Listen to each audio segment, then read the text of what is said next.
Est-ce que tu as déjà été submergé par tes émotions? Si oui, je vais te montrer une technique qui est assez simple, qui peut t'aider.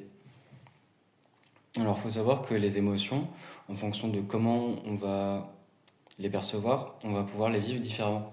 Par exemple, si on les voit d'une certaine couleur, ça peut paraître curieux de dire ça comme ça, mais si on les voit d'une certaine couleur, on peut avoir une certaine impression ou kinesthésique qui est associée. Lorsque tu as une émotion, par exemple négative, que tu as envie de diminuer, par exemple une sensation de stress, de colère ou autre, si tu as besoin vraiment sur le moment de la diminuer et de ne pas creuser la cause tout de suite, je te propose d'utiliser cette technique-là.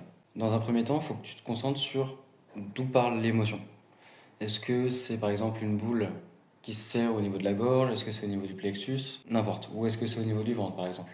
Maintenant, une fois que tu as la localisation, ça peut être pas mal que tu regardes, bah tiens, si tu devais lui donner une couleur, ça serait quoi? Certains voient d'une couleur rose, d'autres d'une couleur noire, d'autres une autre couleur. Ça serait quoi? Ok. Et une fois que tu as la couleur, c'est de lui donner une forme. Certains pensent à un disque, d'autres à une boule, un cube, un carré, etc. Comme tu veux. La première chose qui te vient, c'est quoi comme forme? Ok, très bien.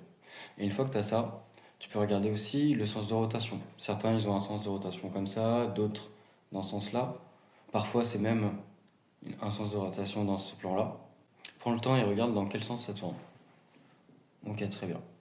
Une fois que tu as ce sens de rotation, c'est quoi la texture? Certains vont le voir comme quelque chose de plutôt mou, caoutchouteux. D'autres plus comme quelque chose de métallique ou de dur. Ok, première impression, c'est quoi pour toi? Ok, très bien. Maintenant, une fois que tu as ça, une fois que tu as tous ces éléments-là, tu peux jouer sur les différents trucs. C'est-à-dire, tu peux jouer sur la couleur. Qu'est-ce qui se passe quand tu changes la couleur? Par exemple, si c'était noir, qu'est-ce qui se passe quand ça devient bleu? Au niveau du sens de rotation, qu'est-ce qui se passe quand tu arrêtes le sens de rotation? Qu'est-ce qui se passe quand tu changes la texture aussi? Et ce que je te conseille dans ce cas-là, c'est de tester plein de choses, justement, en imaginant l'émotion, comment tu te la représentes et tout ça. Et qu'en t'entraînant, en fait, à force, tu vas pouvoir changer plus facilement. Ce qui veut dire que quand tu auras une situation où tu auras besoin de changer l'émotion, tu pourras le faire plus facilement. Et si tu as des questions, n'hésite pas à les poser en commentaire.